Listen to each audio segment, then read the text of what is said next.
Hey everyone, Drew Dillon from Columbus Weightlifting. Here at Columbus Weightlifting with Dr. Richard Olm, you've heard me talk a lot about bracing, stabilizing, breathing lately, and I wanted to bring out the professional to actually talk about an exercise we can use. If this is something that's in your mind, can I do this? I know I have a few athletes right now that they'll try to breathe into their belly, they'll try to use that diaphragm, and I had one the other day tell me, hey, I can kind of feel it on one side, but not so much on the other.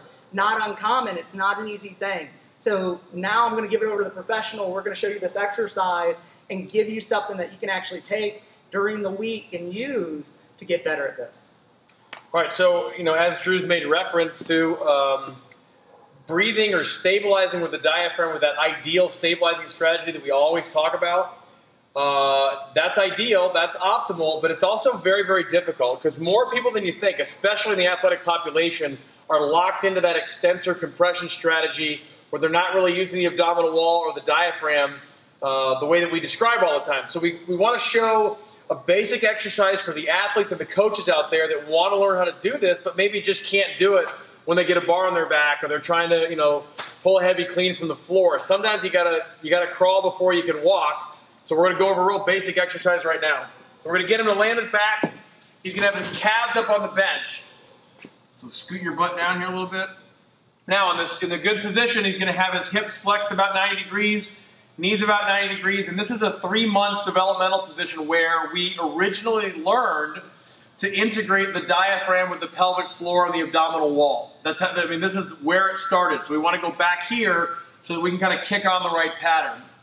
Now in this position, we have passively put him in the optimal position for stabilizing. So his diaphragm is going to be parallel to the pelvic floor and roughly perpendicular to the spine.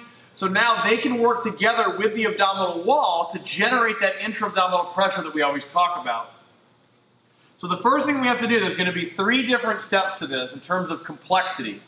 The first one is we have to see, can he activate his diaphragm? And you want to remember that when the diaphragm contracts, it's going to pull that central tendon down into the abdomen and push the contents of the abdomen out in all directions. So in order for him to activate the abdominal wall with the diaphragm, he's got to be able to contract all the different areas of it, and that's not easy. So the first thing that we're going to do is we're going to have him just kind of poke himself on the sides, right out to the sides, the lateral abdominal wall. And we're just going to see, can he push the abdominal wall out? So we'll have him just push into here, push, push, push, push, push, push, push, push, push. They don't have to worry about breathing, they just have to worry about pushing. At this point, breathing and bracing at the same time is too complex. So just have them just push, push, push, push, push, relax.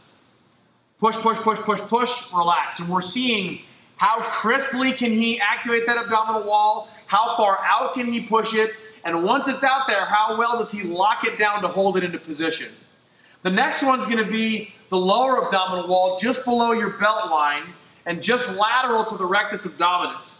So if we have him push out here, push, push, push, push, push, push and hold, relax, push, push, push, push, push, push and hold, relax. We're assessing, can he activate the lower abdominal wall and the pelvic floor, which are very important. A lot of the pelvic floor actually is involved with stabilizing the SI joint, stabilizing the hip, and the lower abdominal wall and the pelvic floor work together to stabilize the lower segments of the lumbar spine, that L5-S1 area, where a lot of the damage happens. So people are going to struggle pushing into the sides. It's going to be even harder to push into the lower abdominal wall. And now the hardest one is going to be that posterior abdominal wall. So we're going to have him take his hand and put it around his abdomen, where now he's kind of digging those thumbs just lateral to the erector spinae so that he can see, can he push into the posterior abdominal wall? So we're not going to have him worry about breathing. He's just going to try to push into back there. Push, push, push, push, push, relax. Push, push, push, push, push, relax. And when we see this in the posterior abdominal wall, you can see if he does it again, if you guys watch really closely, he'll push and the ribs will actually come down. You can see that comes down. What's happening there is the only way for him to push into the posterior abdominal wall is for him to activate the costal fibers of the diaphragm, which are in the front, with the abdominal wall to pull the ribs down so that that diaphragm can push air and the contents of the abdominal cavity into the posterior abdominal wall. Now this one is really hard to do because if you remember, that extensor compression pattern that we always talk about is going to involve hyperactivity of the erector spinae, the quadratus lumborum, the lat, the serratus posterior inferior. Lots of muscles back there are locked down. And they're locked down by the subconscious brain. The subcortex is just holding them there. So many of you are not going to be able to do this one, breathe into the posterior abdominal wall, because your brain will not let go of your back.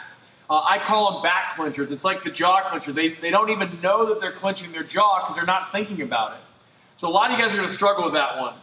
But let's just assume that we can breathe into or brace into all of those quadrants. Now, we need to see, can we breathe in a way that activates all of them simultaneously?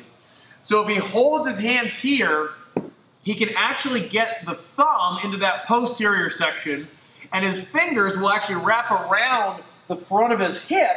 So now he can assess the posterior, the lateral, and even a little bit of the lower abdominal wall, so that when he breathes in, it's going to breathe in all directions. That's called circumferential breathing.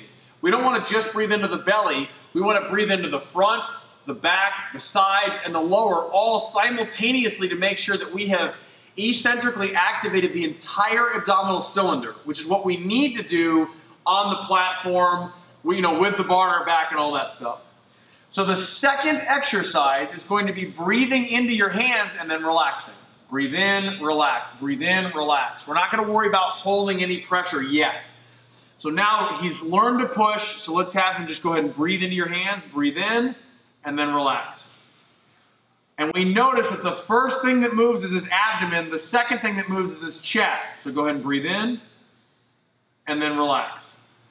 So we want to have more abdominal movement than chest movement, but it's okay for the chest to move. We just don't want to see him move the chest first. So let's show him a bad version. Just breathe into the chest.